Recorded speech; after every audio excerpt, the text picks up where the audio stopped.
Screen पे एक video देख रहे हैं। ये वीडियो भारत पाकिस्तान के बॉर्डर से निकल कर आ रहा है, जहां एक बहुत बड़ी खबर निकल कर आ रही है। आपको याद होगा, पाकिस्तान ने आज से 21 दिन पहले एक तस्वीर जारी करी थी, ये जो अप्रैल 23 को। और इस तस्वीर में जैसा कि आप देख रहे हैं, पट्टी बंधी हुई थी आंखों में। ये भारत के BSF जवान थे जो गलती से पहुंच गए थे पाकिस्तानी सीमा में, और उसके बाद पाकिस्तान ने इन्हें गिरफ्तार कर लिया। अब सवाल ये हो रहा था कि ऑपरेशन सिंदूर तो खत्म हो गया, लेकिन अभी तक इनको लौटाया नहीं गया था। पर आज ये खबर आ रही है कि पाकिस्तान ज्यादा देर तक रोक नहीं पाया, इन्हें लौटाना पड़ा। लेकिन इस लौटाने के क्रम में ना बहुत सारी चीजें हुई है। इनकी पत्नी तक पहुंच गई और भी कई घटनाएं हुई हैं। और इन सब के बीच में ये भी देखने को मिल रहा है कि भारत और पाकिस्तान का टेंशन अब एक दूसरे लेवल पर जा रहा है, जहां भारत और पाकिस्तान दोनों ही की तरफ से अब दूतावास को ऑर्डर मिलने शुरू हो गए हैं। जियोपॉलिटिक्स में बहुत कुछ चल रहा है।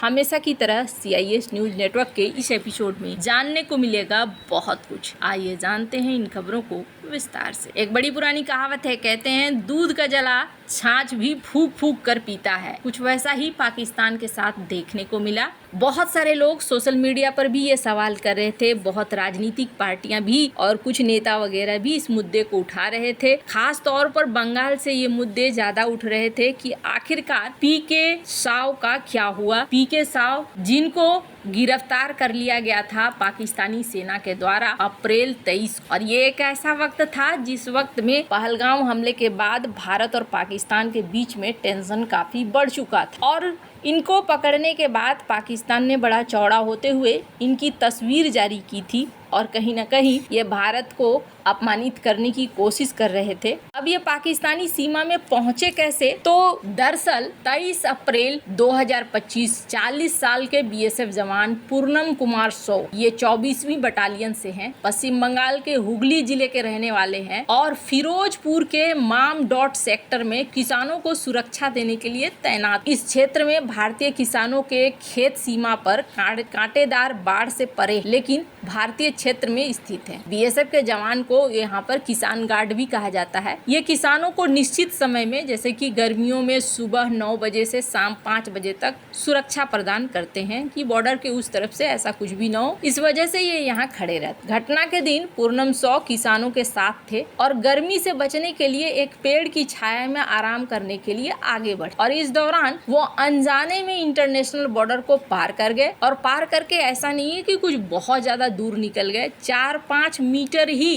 पाकिस्तानी क्षेत्र में गए हुए थे, और वहीं पर पाकिस्तानी रेंजर्स ने उन्हें हिरासत में ले लिया। और हिरासत में लेने के बाद, जबकि उनके पास सर्विस राइफल और भी कई अन्य उपकरण थे, उनकी तस्वीर जारी कर दी, आंखों में पट्टी बंधी हुई। यह घटना, जैसा कि मैंने कहा, पहले से टेंशन था, और उस टेंशन के बीच में यह घटना आई थी। उस वक्त भी लगा था कि शायद पुरानी बातें पाकिस्तान को याद होगी अभिनंदन वाली, और वो लौटा देगा। लेकिन हुआ क्या? बातचीत हुई, फ्लैग मीटिंग्स हुई, 23 अप्रैल की रात को भी हुई, जब जैसे ही BSF को पता चला कि उनके एक जवान को पकड़ लिया गया है पाकिस्तानी रेंजर्स के द्वारा। उन्होंने बातचीत किया, लेकिन कोई नतीजा नहीं निकला। अगले कुछ दिनों में कम से कम 7 फ्लैग मीटिंग हुई, जिसमें पाकिस्तानी पक्ष क्या कह रहे थे? उनका कहना था कि हमें ऊपर से ऑर्डर नहीं आ रहा है, ऑर्डर जैसे आएगा हम वैसे ही आपको छोड़ देंगे। अब यहाँ पर मामला आगे बढ़ गया, और BSF के डायरेक्टर दलजीत सिंह चौधरी ने केंद्रीय गृह सचिव को बताया, और इसके बाद भारत की तरफ से पाकिस्तानी रेंजर्स को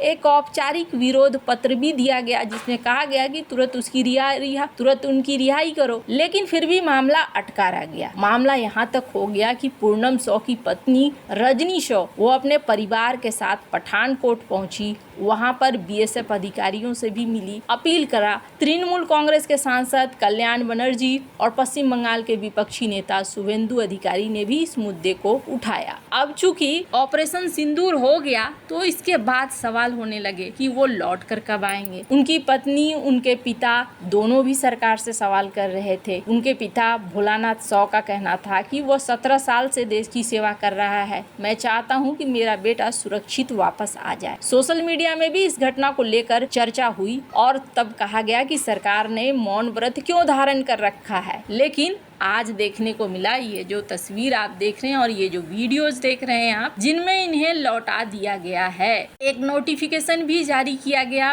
और नोटिफिकेशन में भी इस बात को साफ तौर पर कहा गया कि पाकिस्तान ने इन्हें लौटा दिया है और अच्छे तरीके से लौटाया है। साफ बात है, ऑपरेशन सिंदूर के बाद हालात ऐसे हैं कि पाकिस्तान मामला को और ज्यादा आगे बढ़ाना नहीं चाह रहा है। लेकिन क्या मामला खत्म हो गया है? मामला खत्म नहीं हुआ है। पाकिस्तान को शायद ऐसा लग रहा था कि वो भारत के ऊपर अब दबाव बनाएगा, सीज फायर तक बात पहुंच चुकी है, तो अब भारत के ऊपर दबाव बनाकर इंडस ट्रीटी को लेकर समाधान ढूंढेगा। लेकिन भारत के जो तेवर हैं, भारत के तेवर देखकर पाकिस्तान को समझ में आ गया है कि पीएम मोदी ने जो कहा कि अभी सिर्फ हमने रोका है, हमने खत्म नहीं किया है, ये यानी कि पूर्ण सीज फायर नहीं है। अब ऐसा क्यों? भारत की तरफ से निष्कासित कर दिया गया। भारत ने पाकिस्तानी उच्चायोग के अधिकारी को पर्सोना नॉन ग्राटा घोषित किया है। मतलब साधारण भाषा में अवांछित व्यक्ति, तुम्हारा मेरे अंगने में कोई काम नहीं है, और उन्हें 24 घंटे के अंदर देश छोड़ने का आदेश दे दिया है। कहा गया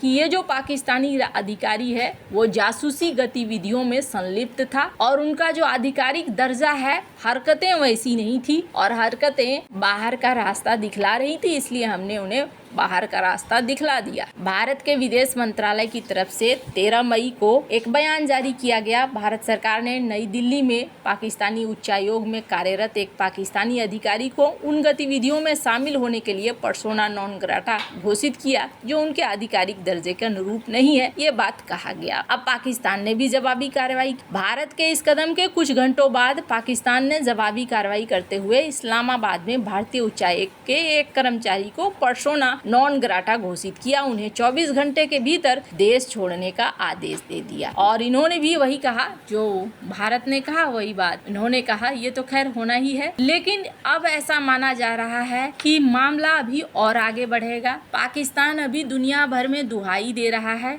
पीएम मोदी की स्पीच के बाद और ये कह रहा है कि देखो कैसे बोल रहे हैं, ये जो बोल रहे हैं इससे तो तनाव बढ़ेगा। हम तो दुनिया को कह रहे हैं कि दुनिया देखो, भारत के ऊपर थोड़ा नजर रखो, भारत क्या कर रहा है, हम भी नजर रख रहे हैं। लेकिन आपको बता, पाकिस्तान के खुद के एक्सपर्ट कमर चीमा, ये उस वक्त जिस वक्त लड़ाई चल रही थी ना, उस वक्त इनके ट्वीट अजीब ही होते थे। ये भी कहीं ना कहीं एक प्रोपेगेंडा का हिस्सा बन चुके थे, पर अब इन्होंने सीधी बात कही है और सीधी बात कहते हुए इन्होंने कहा कि पीछे क्या रह गया?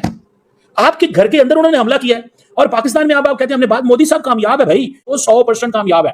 He is 200% successful. याद रखें इस चीज को, 200% सक्सेसफुल है मोदी साहब।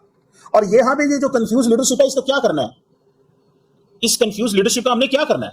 आई डोंट नो, मुझे नहीं पता इस कंफ्यूज लीडरशिप का क्या करना है या ये कंफ्यूज लीडरशिप क्या करेगी। मैं आई हैव नो आइडिया। ठीक है ना जनाब।